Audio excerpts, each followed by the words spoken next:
Fokus në televizionin 6+ Vlora nga Ermalsika mbrëmjen e tejntes solli 2 nga kandidatët e listave të hapura për deputet në qarkun e Vlorës, Damian Gjiknuri, kandidat për deputet i Partisë Socialiste Vlorë, si dhe Nada Daulja, kandidat e Partisë Demokratike, Aleancës për Shqipërinë Madhështore.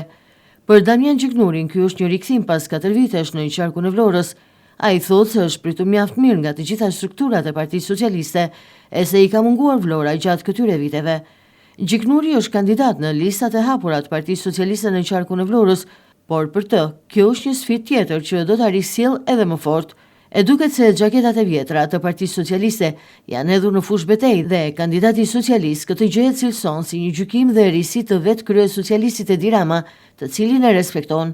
Gjiknuri e cilëson si një skuadër fituese atë të socialistëve në qarkun e Vlorës, ndërsa objektivi mbetet që të fitohen 9 mandate.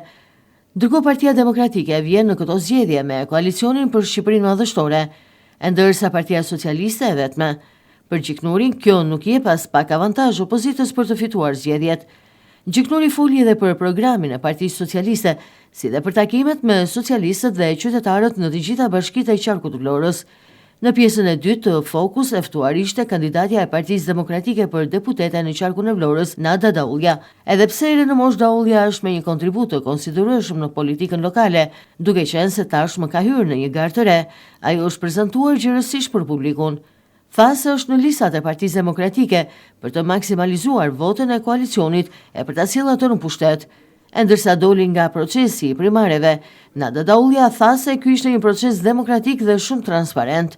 Daulja tha se koalicioni për Shqipërinë Madhështore është koalicioni më i gjerë që ka patur ndonjëherë Shqipëria, e se është koalicioni fitues. Ajo tha se objektivat janë që në qarkun e Vlorës, Partia Demokratike dhe koalicioni i saj të marrin 6 mandate deputetësh. Daulja u ndal edhe tek programi i qeverisë së Partisë Demokratike, si dhe tek takimet me qytetarët.